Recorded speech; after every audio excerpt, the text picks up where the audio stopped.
This is a critical question, and it's one of the most common points of discussion and debate about Islam. The short answer is, no, there are not multiple versions of the Quran in the sense of different texts with conflicting content. There is only one universally accepted Arabic text of the Quran used by over 1.8 billion Muslims worldwide, from Indonesia to Morocco. This unity is a cornerstone of Islamic faith. However, the claim of multiple versions often arises from a misunderstanding or misrepresentation of two real, but distinct, phenomena, the 7 Aruf and 10 Qira'at, recitations. The early compilation process and the Uthmanic Codex. Let's break down each point. 1. The 7 Aruf and 10 Qira'at, recitations. This is the most complex but crucial concept to understand. It is not about different texts or contradictory meanings.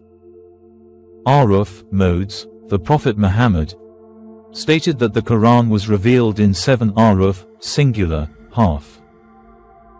Scholars differ on the exact meaning of Aruf, but the consensus is that it refers to dialectal variations in the Arabic language of the 7th century. Different Arab tribes has slight variations in pronunciation, grammar, and wording. This was a mercy from God to make recitation easier for various tribes. These 7 Aruf were not 7 different texts. They were 7 ways of reciting the same revelation. Qira'at, recitations. After the revelation, specific rules for reciting the Quran were taught from the Prophet to his companions through a continuous, authenticated chain of transmission, tawatur. These are the Qira'at. There are 10 authentic, well-known Qira'at. They are essentially different oral traditions of recitation. How do the Qira'at differ? The differences are minor and strictly governed. They primarily involve pronunciation and vowel sounds, similar to different but accepted accents in English. Slight grammatical variations, for example, a different verb conjugation that doesn't change the meaning. Occasional word substitutions, using a synonym that is identical in meaning. Crucially, all these Qira'at were compiled and standardized within the skeletal framework of the Uthmanic Codex. They are not separate texts, but different oral readings of the same written text. Example, in Surah Al-Fatiha 1-4, the word Malik, master, can be recited as Maliki with a prolonged a, according to the recitation of Hafs. Maliki with a short a, according to the recitation of Warsh. The meaning, master of the Day of Judgment, remains identical. The written Arabic text, the Uthmanic Mushaf, is the same for both. The difference is in the oral recitation. 2. The compilation of the Quran and the Uthmanic Codex. Critics often point to the early compilation process to suggest variations. During the Prophet's life, the Quran was primarily preserved through memorization, hifz, by thousands of companions. It was also written down on various materials, parchment, bone, leather, under the direct supervision of the Prophet. First compilation, Abu Bakr's era. After the Battle of Yamamah, where many memorizers died, Caliph Abu Bakr ordered the Quran to be compiled into a single written volume, Mushaf. This was done by Zayd ibn Thabit, who cross-referenced written fragments with the memories of living companions. This master copy was kept with the Caliph. Standardization, Uthman's era. As Islam spread, new Muslims in different regions began reciting with slight dialectal variations, the 7 Aruf, leading to disputes.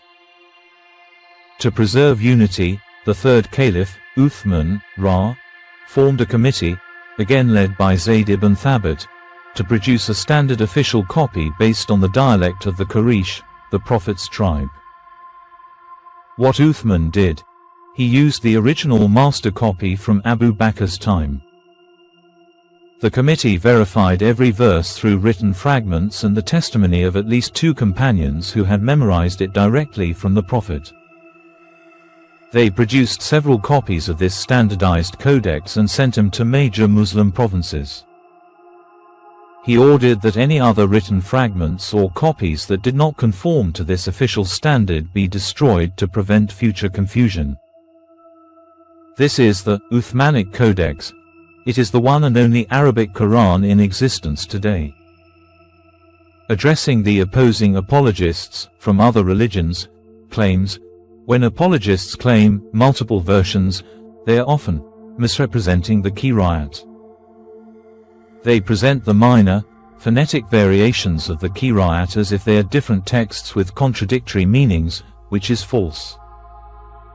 Pointing to companion codices, they mention the personal codices of companions like Ibn Mas'ud or Ubay ibn Ka'b. It is true that before Uthman's standardization, some companions had personal collections that may have had minor notes, different word orders, or explanatory comments. However, these were personal study copies, not official, universally accepted texts.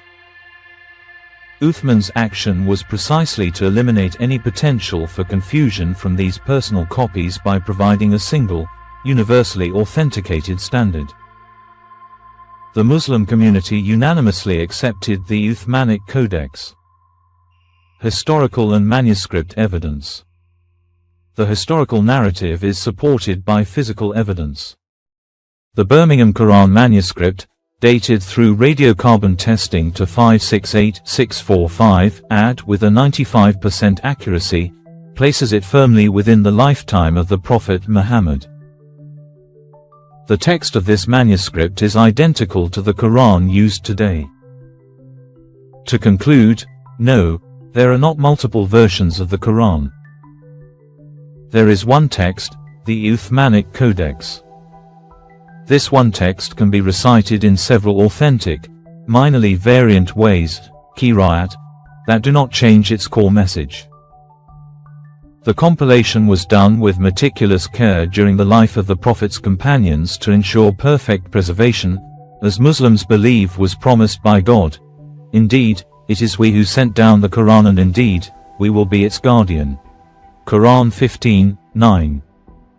The claim of multiple versions is a polemical argument that fails to distinguish between a unified text and the diversity of its authentic oral recitation traditions.